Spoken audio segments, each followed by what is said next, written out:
Porque este librito, a mí me lo regalaron acá cuando yo tenía 5 añitos. Y es una historia preciosa que está en la Biblia y que quiero compartir con ustedes hoy. Gracias, Gustavo.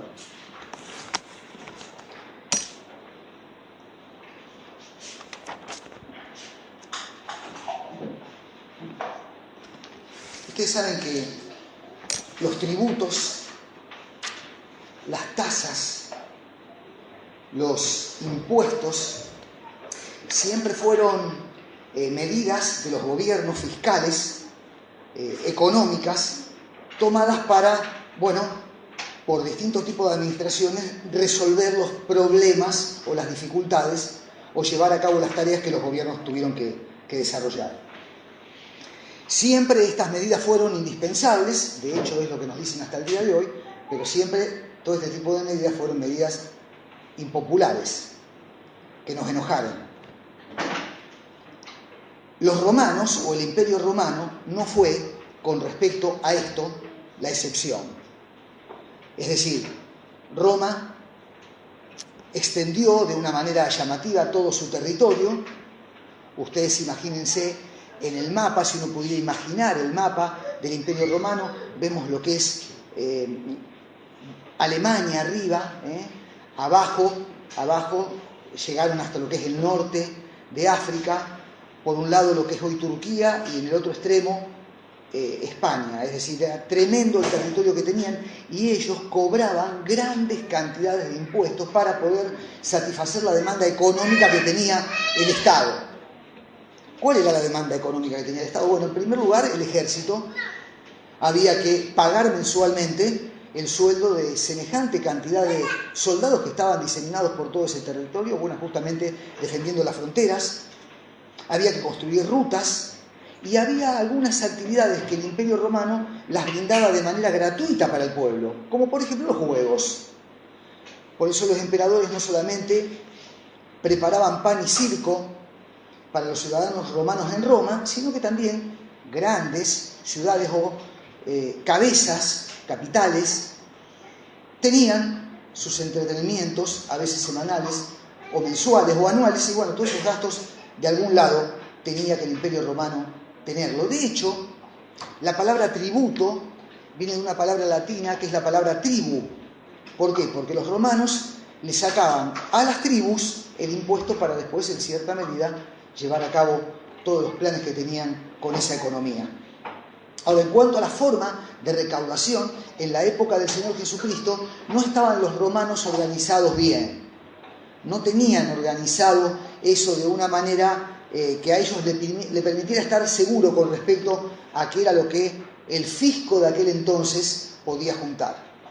Pero ellos tenían otro sistema. Ellos le daban la oportunidad a algunas personas, generalmente ricas, que se encarguen de cobrar los impuestos, y una vez que esa persona llegaba al dinero o al monto o a las finanzas que tenía que recaudar para ser enviado a Roma, de ahí en adelante estas personas que cobraban dinero podían guardarse todo lo que en cierto modo les sobraba. Recién, allá por el año 280 o 184, Diocleciano, que fue un emperador, dándose cuenta de que había manejos muy espurios con respecto a los fondos que tenían que ser de él y que tenían que ser de Roma, impone un sistema de recaudación distinto y entonces enseña o forma personas para que lleven a cargo la cobranza de las finanzas, porque él no quería que nada se le escape. Si esto tiene algo parecido con la realidad que nos toca vivir, es una mera coincidencia. Fue siempre así, y en eso la Biblia no se equivoca, que no hay nada nuevo bajo el sol. Usted sabe que en Judea había una ciudad muy importante que era Jericó. Y en Jericó había un hombre que dirigía la administración de los impuestos de Roma. Jericó era una ciudad muy importante porque Jericó, inclusive hasta el día de hoy se la puede ver así desde el aire, es una ciudad muy rica, muy verde, muy llena de vegetación. Así que allí había producción de todo, absolutamente de todo. Jericó es la ciudad más baja del planeta. Jericó está 250 metros por debajo del nivel del mar, aunque llama la atención que está muy cerquita del río Jordán y está solamente a 27 kilómetros de la capital de Jerusalén. Bueno, ahí en Jericó se producía absolutamente de todo, lo cual generaba gran cantidad de recursos para el Imperio Romano. Bueno, una de las cosas que se dice que Jericó no solamente fue la primera ciudad poblada, es decir, la primera ciudad importante del mundo antiguo, se habla de 3.000, 3.500 años antes de Cristo, sino que además fue la primera ciudad fortificada, es decir, fue la primera ciudad que fue fortificada de manera de estar preparada para no tener dificultades contra los enemigos. Tenga en cuenta usted que Jericó justamente es la entrada del pueblo hebreo, cuando el pueblo hebreo es sacado de Egipto, traído hasta la tierra prometida, y es por allí por donde entran los hebreos. Bueno, Jericó, interesante ciudad, muy interesante ciudad, que inclusive producía el bálsamo. Usted sabe que no había muchos lugares en el mundo, y de hecho hasta el día de hoy no lo hay, donde se produce un buen bálsamo. El bálsamo era una resina que se le sacaba en aquel entonces de manera natural, y hoy se hace de manera artificial, a ciertos troncos de algunos árboles. Algo parecido, no es lo mismo a lo que es el propóleo. Era una resina que daba linda fragancia, lindo olor, servía para curar las heridas y también se la exportaba a Egipto porque los egipcios la utilizaban para embalsamar. De ahí viene la palabra embalsamamiento, porque se utiliza el bálsamo para hacerlo. Bueno, en determinado momento de su vida, el doctor Lucas, que es el único escritor bíblico no judío, el único escritor bíblico no hebreo, probablemente habiéndose convertido al Evangelio tras una predicación de Pablo, y estando justamente haciéndole compañía a Pablo cuando Pablo estaba demorado o estaba preso en Cesarea, no la de Filipo sino la marítima, esperando ser enviado a Roma, y después de haber investigado, estudiado, conversado y haber hecho mucho tipo de anotaciones, él se larga en ese momento a escribir su Evangelio. Allá por el año más o menos 58 escribe el Evangelio que nosotros tenemos y que abrimos como el Evangelio de Lucas. Algunos años después, 4 o 5 años después, más o menos por el año 63, es que escribe los Hechos de los Apóstoles. Por eso él habla en los Hechos de los Apóstoles diciendo: en mi primer tratado, oh Teófilo, te hablé acerca de las cosas que Jesús comenzó a hacer y a enseñar. Bueno, está haciendo referencia a su primer tratado, que es justamente el Evangelio de Lucas. Ahora, Lucas se da cuenta de que la fama de Jesús había realmente desbordado Judea.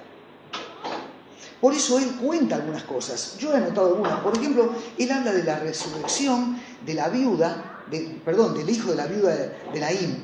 Él menciona eso en su evangelio. Él habla también de aquella tempestad que fue calmada por el Señor. Él habla también de la transfiguración, ese momento cuando se produce un impacto tan grande en aquellos discípulos que le dicen al Señor, sobre un monte en las cercanías de Jericó: Señor, hagamos algunas enramadas, construyamos algunas carpitas y quedémonos aquí, porque esto es inigualable, no queremos volver a tierra. Lucas lo cuenta.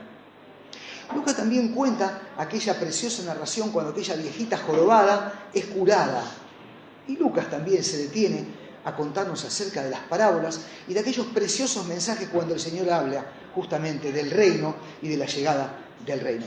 Esos son solamente algunos de los pasajes que Lucas menciona, con los cuales podemos darnos cuenta a qué punto había llegado la fama, la popularidad del Señor Jesucristo. Ocurre lo que vamos a ver ahora allí en Jericó. Allí está Jericó, ustedes pueden verlo, cerquita del Jordán, no muy distantes de Jerusalén, y la fama del Señor se había extendido de tal modo que la gente le seguía, la gente quería estar con él. Entonces se armaban grupos de viajeros que iban a Jerusalén, como el Señor que viajaba a Jerusalén, y acompañaban para evitar los robos de los saqueadores a los viajeros, y entonces iban muchas personas, viajaron. Dice la Escritura, en los versículos precedentes, que Jesús venía de Berea. Jesús había estado del otro lado del Jordán, y ahora comenzaba, pasando por Jericó, a subir el territorio de Israel para llegar a Jerusalén. Iba a morir en la cruz, no iba de visita, no iba a predicar el Evangelio, no iba ya a hacer curaciones, iba a morir en la cruz. Así que nosotros nos encontramos allí con lo que Lucas nos cuenta que ocurre con Jesús. Jesús viene de Berea y dice algunos versículos antes de lo que vamos a leer que el Señor le da vista a un cieguito, llegando a la entrada de la ciudad de Jericó. Pero ahora Lucas nos dice: habiendo entrado Jesús en Jericó, iba pasando por la ciudad. Nos detenemos un cachitín ahí. Habiendo entrado Jesús en Jericó, iba pasando por la ciudad. A mí me gusta detenerme en algunas expresiones y acá encuentro una que es sublime. Dice que Jesús, habiendo entrado, iba pasando. ¿Usted se imagina? Dios, hecho hombre, iba pasando. No era uno cualquiera. No era uno de sus discípulos, no era un esenios, no era ni el mismo Juan el Bautista. Jesús iba pasando. Aquel que un día, en la eternidad pasada, si es que se puede hablar de la eternidad pasada, diseña con su Padre la creación de los mundos. Aquel que dijo hágase la luz, aquel que separó el agua de la tierra, aquel que planificó una lumbrera para la noche y el sol para que nos ilumine y nos dé calor durante el día. Aquel que dijo hagamos al hombre. Aquel que dijo no es bueno que el hombre esté solo, hagamos para él una ayuda que sea idónea. Ese Jesús iba pasando. Querido hermano, Jesús pasó. Estuvo acá, estuvo entre nosotros. Hombres y mujeres como ustedes, como yo, le vieron, estuvieron con él. Pudieron escuchar sus enseñanzas, ver sus milagros, contemplar su gloria, porque en su gracia Dios se hizo hombre y pasó entre nosotros. ¡Oh, qué bendición! ¡Oh, qué sublime gracia! ¡Oh, qué alegría tan grande verle! Estar con Él, como estuvieron con Él. Disfrutar sus palabras, seguir sus correcciones, ver sus milagros, cenar con Él. Porque Dios se hizo hombre e iba pasando. Ahora esto también me habla a mí, porque yo también voy pasando. Yo ya llevo pasando 57 años. Estoy pasando. pronto no estaré más. Habré pasado. Como usted, como yo. Cuando uno mira Jesucristo y se detiene en Él, y con Él a tantos hombres y mujeres grandes de la historia bíblica y del cristianismo, uno dice, qué preciosa manera de pasar que tuvieron. Qué estela de gloria dejaron tras sus pasos. Dieron su tiempo, su vida, su esfuerzo. Oh, no pasaron en vano como Jesús. Fueron pasando. Y uno puede ahora, viendo su biografía, decir, gracias Señor, porque hombres y mujeres semejantes como Jesús pasaron. ¿Qué dejo yo tras mis pasos? ¿Qué estoy marcando en el camino de mi vida? ¿Qué recordarán de mí los míos, mis vecinos, mis clientes, mis hermanos de la congregación? Oh querido hermano, hermana, que tu paso y mi paso, como el de Cristo, dejen marcas que sean honorables para la eternidad. Que verdaderamente podemos vivir vidas transformadas a imagen de aquel que nos salvó, que iba pasando. Hermano, que tu paso por este mundo sea para la gloria de Dios. Que tu paso joven sea para la gloria de Dios. No hace falta venirse viejo para servir a Cristo, para obedecerle, para agradarle, para luchar, enseñar y vivir su palabra. Querido jovencito, vamos pasando. Que el final de nuestros pasos no nos sorprenda sin frutos que sean para la gloria y honra del Señor. Me demoré demasiado allí, pero era interesante hablar de eso. Ahora fíjense lo que dice la palabra. Y sucedió que un varón llamado Zaqueo, que era jefe de los publicanos. Este Zaqueo, cuyo nombre era Puro, era jefe de los publicanos. Usted imagínese que él en ese momento era algo así, y no menos que eso, que el director de impositiva de la provincia de Santa Fe. Eso era Zaqueo más o menos en aquel entonces. El director de impositiva de la provincia de Santa Fe, eso era Zaqueo. Ese Zaqueo comandaba, dirigía y administraba los recursos que juntaba un grupo de hombres que trabajaba para el Imperio Romano. Ese era Zaqueo el Puro. Era un hombre de estatus, por algunos reconocido, por otros odiado, pero no era un cualquiera, era como un gerente general de impositiva hoy. Era el capo de la FIP romana de aquel entonces. Ese era Zaqueo. Y digo esto por lo que va a ser Zaqueo después. Este era Zaqueo. Bueno, este Zaqueo era jefe de los recaudadores de impuestos, se podría traducir allí el versículo 2. Y dice, y procuraba ver a Jesús. ¿Usted sabe que había tanta gente que procuraba ver a Jesús? Tanta gente, muchísima gente. Claro, se había escuchado lo que había hecho, lo que había dicho. Querían verlo, querían estar con Jesús. Y él no era menos. Él tenía un buen pasar, tenía fama, tenía prestigio. Sin embargo, había algo. Dios lo estaba llamando. Él sentía algo. Dios lo estaba buscando. Él necesitaba algo. Dios quería salvarlo. Zaqueo dice, quería ver a Jesús, pero, dice la Escritura, no podía a causa de la multitud.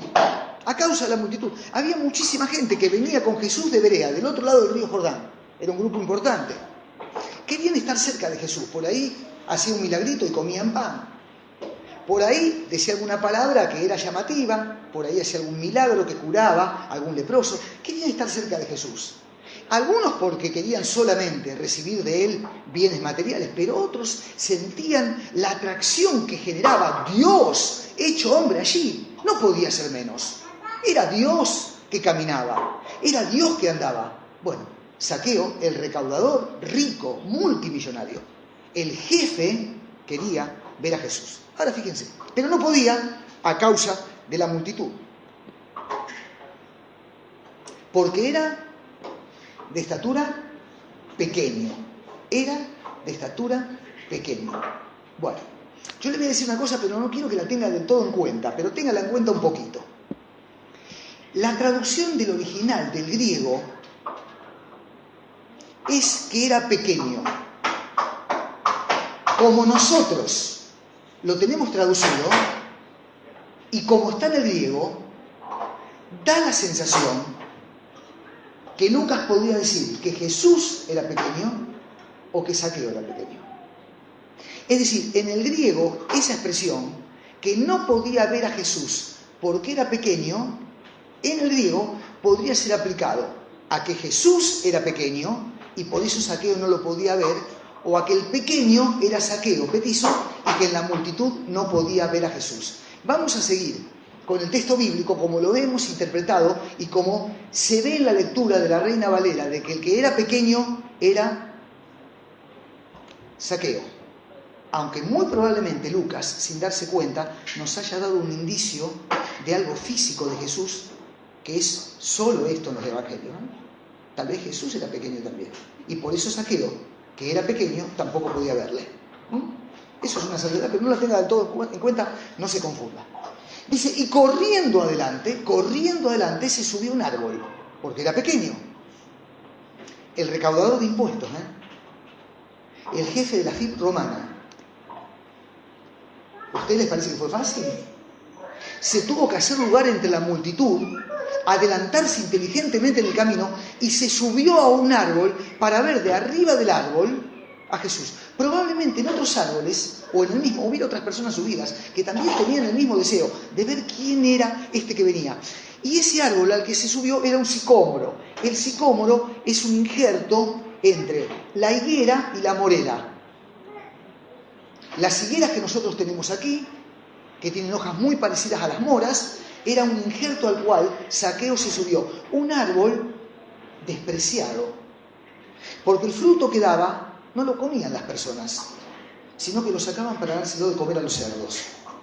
Así que acá tenemos algo que realmente es llamativo también. Un judío lleno de dinero, con estatus, no tiene temor de pasar vergüenza, corre hacia ese lugar entre la multitud, se sube a un árbol, siendo el hazme reír de más de uno, a un árbol despreciable, despreciado por los judíos, porque daba fruto que se le daba a comer a los cerdos, que era un animal para los judíos inmundo.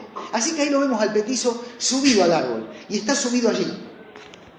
Ustedes recuerdan que Amós, el profeta Amós, cuando se le pide que haga algo, él se disculpa diciendo, yo soy simplemente un recolector de este tipo de higos.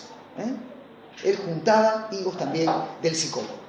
Bueno, pero Jesús conocía su corazón. Esto no le tomó de sorpresa al Señor. Cuando el Señor vino de viaje y pasó por Jericó, él sabía, porque era Dios, que iba a haber un hombre que se iba a subir a un árbol para verle. Esto no le llamó la atención a Jesús. Jesús sabía que era así. Sabía también que a la entrada de Jericó había un cieguito que necesitaba la vista y le iba a decir, Señor, hijo de David, ten misericordia de mí. A Jesús no lo toma nada por sorpresa. Lo tenía el ciego para ser curado y también sabía que se iba a encontrar con Mateo subido arriba de un árbol. Bueno, ahí está, en el sicómoro, y ahí está el Señor. Jesús sabe, porque la Biblia lo dice, de qué manera habría de ser recibido. Y dice el versículo 6 que fue recibido gozoso en su casa. Pero mire, sigamos. Corriendo delante se subió al ciego. Cuando Jesús, versículo 5, llegó a aquel lugar, mirando hacia arriba, le vio y le dijo, Zaqueo, date prisa, desciende, porque hoy es necesario que yo pose en tu casa. Hoy es necesario que yo pose en tu casa. Cuando Jesús llegó, dice, a aquel lugar. Y un día Jesús llegó al lugar al que estaba usted, hermano. Un día, inclusive estando usted medio distraído, Jesús llegó al lugar donde estaba usted. Así como llegó al lugar donde estaba Zaqueo. Y ese día fue espectacular. Usted encontró lo que no tenía, al Salvador del mundo. Aquel que, tras su confesión y después de su arrepentimiento, tiró en la profundidad de la mar todos sus pecados, los pecados que le destituían de la gloria de Dios y lo mandaban a pasar la eternidad en el infierno. Porque Jesús llegó un día a aquel lugar. ¿Recuerda aquel lugar? ¿Recuerda cómo fue? ¿Recuerda dónde fue? No importa demasiado. Sabemos que ocurrió. Jesús llegó a aquel lugar y se encontró con vos y se encontró con usted. Y dice que Jesús miró hacia arriba. Jesús sabía que estaba ahí. Entre las hojas gruesas, ásperas y semisecas de la higuera estaba escondido este petizo. Jesús sabía que estaba allí y le dijo: desciende porque hoy. No le dijo: mira, yo voy a pasar unos días en Jericó, me voy a tomar un tiempo, organizá el resto de tu tarea. Fíjate cómo organizás: juntar los impuestos, que se los lleven los soldados romanos, que viaje con seguridad hasta Roma. Cuando puedas, hacerte un ratito de tiempo que te estoy esperando. No, le dijo: hoy. Hubo urgencia en el llamado del Señor. Y la revolución interna que se causó en el corazón de Zaqueo fue tan tremendamente rápida y drástica como repentina. Fue un instante, fue una revolución, fue un momento. Fue aceptar el llamado del Señor. ¿Qué dice la palabra? Entonces él descendió tomando su tiempo. Se fijó dónde ponía un pie, de dónde se tomaba con la mano derecha para no tropezarse, porque prefirió conservar totalmente íntegro su cuerpo. ¿Dice eso? ¿Seguro? ¿Lo leyó? No dice eso. Dice que él descendió a prisa. Hermano, hermana, cuando Jesús llama, nosotros tenemos que descender a prisa, hermano. Nosotros no podemos tomarnos tiempo para contestarle al Señor. Cuando el Señor nos busca, no podemos demorarnos. Cuando el Señor nos llama, no podemos dejarlo para mañana y posponer nuestra reacción al llamado del Señor. Le dijo: date prisa. Y como quien lo llamara era Dios hecho hombre, no dudó. A prisa, rápido. Hermano, ¿usted no ha pensado que comienza el año y probablemente el Señor lo está llamando? O que no se dio cuenta a lo mejor. Tal vez usted está arriba del árbol, hermano, y el Señor lo está llamando. Lo puede estar llamando para un montón de cosas. Tal vez lo está llamando para que le sirva en la congregación, y usted hasta ahora ha dicho que no. Tal vez está llamando para que usted ofrende, y usted hasta ahora ha dicho que no. Tal vez lo está llamando para estar más cerca suyo cotidianamente, y usted está diciendo que no. Tal vez lo está llamando para que usted trate de una manera distinta a su esposa, a sus hijos, y usted está diciendo que no. Mire, Zaqueo se bajó al instante. Ante el llamado del Señor, Zaqueo se tiró del árbol para estar con Jesús. Dice: descendió a prisa y le recibió con gozo. ¿Qué es lo que puede hacer una persona que se encuentra con Jesús si no recibirlo con gozo? Claro, porque si venimos porque es religión, nuestra vida no es transformada. Si venimos porque nos dicen que el domingo que viene a las 10 hay que estar de nuevo aquí, nuestra vida no es cambiada. Pero si venimos porque nos invita el Señor, nosotros venimos con gozo. Es distinto cuando nos invita un desconocido. ¿Hay alguna diferencia cuando somos convidados por un amigo? Pero qué gloria hay cuando somos convidados con el Señor. Y fíjese, dice, le recibió gozoso. Le recibió gozoso. Claro, Jesús quería morar en su casa. Jesús quería formar parte de su corazón y de su familia. Jesús quería estar allí. Le recibió gozoso. Ahora,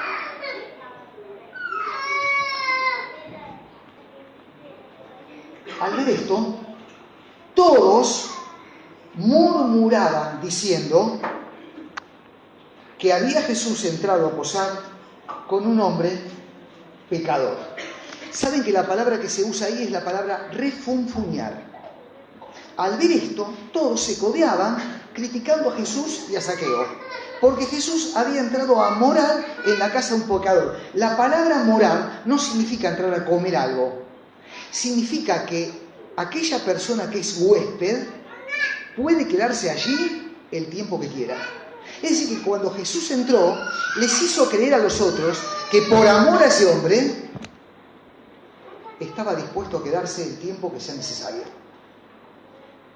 Pero ellos refunfuñaban, ellos se codeaban. El mundo se resiste a los llamados de Jesús.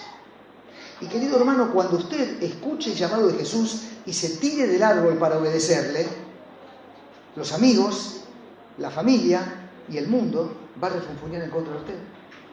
Cuando usted diga cómo son las cosas según la Biblia y que las obedece, el mundo va a refunfuñar. Cuando usted se plante y diga yo no hago esto porque es pecado, se van a reír de usted, se van a burlar de usted, van a refunfuñar. ¿Qué le importó a Jesús lo que dijera? Poco y nada. Zaqueo un poco trató de justificarse diciendo lo que vamos a ver, pero ya no importaba nada. Jesús estaba en su casa. Jesús había venido a morar con él. Ahora Jesús era suyo. Ahora verdaderamente era rico. Ahora tenía lo más precioso que podía tener: Cristo en su vida, Cristo en su corazón. Dice el versículo 7: entonces Zaqueo, puesto en pie, dijo al Señor: he aquí, Señor, la mitad de mis bienes doy a los pobres, y si en algo he defraudado a alguno, se lo devuelvo cuadruplicado. Ese si en algo he defraudado a alguno, si en algo he defraudado a alguno, no es que él tiene duda, él está reconociendo que lo hizo. No está diciendo, aparte Jesús sabía todo, él no podía mentir, no lo podía engañar. Él no está diciendo si en algo, él está diciendo sí, he defraudado. Y estoy dispuesto a dar no solamente lo que impone la ley hebrea en Deuteronomio, ni tampoco lo que impone la ley romana. Doy mucho más, doy mucho más. Ahora yo pienso, ¿no? ¿Cómo le habrá caído a Pilato que su jefe de recaudadores de Jericó se haya vuelto altruista de golpe? Armó una confusión en el gobierno, ¿eh? Que su jefe recaudador se haya arrepentido de sus pecados y haya dejado su trabajo no debe haber sido tomado con mucha simpatía por las autoridades de Jerusalén. Pero bueno, la historia continúa y dice que Jesús le dijo: hoy ha venido, que dice la salvación a esta casa. ¿Salvación de qué? ¿Salvación de qué? ¿Qué es lo que experimenta la persona que tiene un encuentro con Jesús? En primer lugar, la salvación de su alma. Porque por nuestros pecados estamos condenados eternamente. Pero cuando nos arrepentimos y creemos en el Señor Jesucristo, todo nuestro pasado que nos condenaba es volcado en la profundidad de la mar y nadie más ya se acordará de ellos. Salvación del alma. Estar con Jesús para siempre. Cuando nuestra vida termine en este mundo, pasar a la presencia del Padre y no ser condenado a morir en el infierno. Salvación del alma por la eternidad, no por un tiempo, para siempre. Estar con todos los que históricamente creyeron en Jesús como Salvador. Estar con Zaqueo. Estar con aquellos que dijeron: la riqueza del mundo es mugre a comparación de lo que Cristo es capaz de darle a mi vida. Estar con Él para siempre. Querido, ¿dónde pasará usted la eternidad? Perdóneme que se lo diga con todo respeto, venir a la iglesia no salva. Formar parte de un grupo de hermanos que se congregan y alaban al Señor de una manera tan preciosa, con músicos talentosos como el que nos acompañaron en la alabanza hoy, eso solamente calma la sed de un domingo a la mañana. Si el pecado no fuera tan serio que no condenara a morir eternamente, Dios no hubiera entregado a su Hijo que muera en una cruz. ¿Cree usted en Cristo como Salvador? ¿Le abrió su corazón? Cuando le llamó una y otra vez durante todo este año y los años pasados, ¿usted permaneció en el árbol? ¿O se tiró ante su llamado? confía plenamente en Él. Dios quiera que todos los que estemos así esta mañana seamos del Señor. Él salva para la eternidad y Él también libera del pecado. Cuando tenemos el poder del Espíritu Santo en nuestra vida, nos damos cuenta que está bien, que está mal. Hablamos de otra manera, decidimos de otro modo. Le servimos, expectantes de su regreso. Él salva. Su salvación es tremenda, terrena, eterna, gloriosa, gratuita, sin obras, sin dinero, sin conocimiento, sin asistencia, sin ofrendas. Dice el Señor, porque el Hijo del Hombre vino a buscar y a salvar lo que se había perdido.